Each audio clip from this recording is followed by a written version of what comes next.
Shefeed football പിക്സിലേക്ക് ഏവർക്കും സ്വാഗതം. FIFA world cup 2026 ഇനി ഒരു വർഷവും വളരെ കുറഞ്ഞ മാസങ്ങൾ കൂടി മാത്രമാണ് ബാക്കിയുള്ളത്. 48 ടീമുകളൊക്കെ പങ്കെടുപ്പിച്ച് ഈ ഫിഫ വളരെ വിപുലമായ രീതിയിലാണ് 2026 ഫിഫ വേൾഡ് കപ്പ് സംഘടിപ്പിക്കുന്നത്. നമുക്കറിയാം 2022 ഫിഫ വേൾഡ് കപ്പ് സ്വന്തമാക്കിയത് അർജന്റീന സ്വന്തമാക്കിയതോടുകൂടി അർജന്റീനൻ സൂപ്പർ താരം ലയണൽ മെസ്സി ഫുട്ബോളിലെ സർവ്വ നേട്ടങ്ങളും സ്വന്തമാക്കിയിരുന്നു. 2026 ഫിഫ വേൾഡ് കപ്പിന് ആദ്യ പന്തിടുമ്പോൾ കിരീടം അറിയിക്കുന്ന ഒരുപാട് താരങ്ങളുണ്ട്.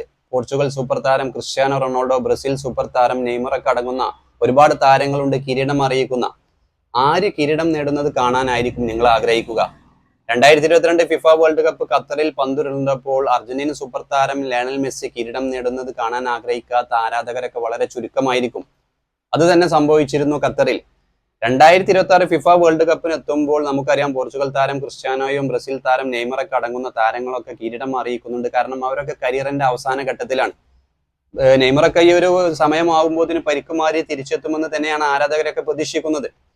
എന്തായാലും 48 ടീമുകളൊക്കെ പങ്കെടുപ്പിച്ച് വളരെ വിപുലമായ രീതിയിൽ വരാനിരിക്കുന്ന വേൾഡ് കപ്പിന് വേണ്ടി കാത്തിരിക്കുകയാണ് ആരാധകരൊക്കെ. കാരണം 48 ടീമിനെ പങ്കെടുപ്പിച്ചിട്ടുള്ള ആദ്യ എഡിഷനാണിത്.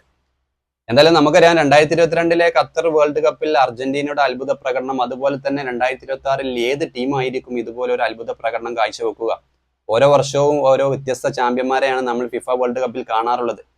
എന്തായാലും കാത്തിരുന്ന് കാണേണ്ടി വരും. എന്തായാലും ഇനി വരാനിരിക്കുന്ന നമുക്ക് കൂടുതൽ ഫിഫ വേൾഡ് കപ്പുമായി സംബന്ധിച്ച കൂടുതൽ വീഡിയോസ് ഒക്കെ വരാനിരിക്കുകയാണ് നമ്മുടെ ചാനലിൽ. എന്തായാലും 2026 ഫിഫ വേൾഡ് കപ്പിലെ ചാമ്പ്യന്മാർ ആരായിരിക്കും, അല്ലെങ്കിൽ കിരീട ഫേവറേറ്റുകൾ ആരായിരിക്കും കിരീടം, അല്ലെങ്കിൽ ആര് കിരീടം നേടുന്നത് കാണാനായിരിക്കും നിങ്ങൾ ആഗ്രഹിക്കുന്നത്? എന്തായാലും കാത്തിരുന്ന് കാണേണ്ടി വരും. ഫിഫ വേൾഡ് കപ്പ് 2026 മിന്നും പ്രകടനങ്ങൾ ഓരോ ടീമിന്റെയും. ഈ വീഡിയോ ഇവിടെ അവസാനിക്കുന്നു. കൂടുതൽ വീഡിയോയുമായി വീണ്ടും എത്താം.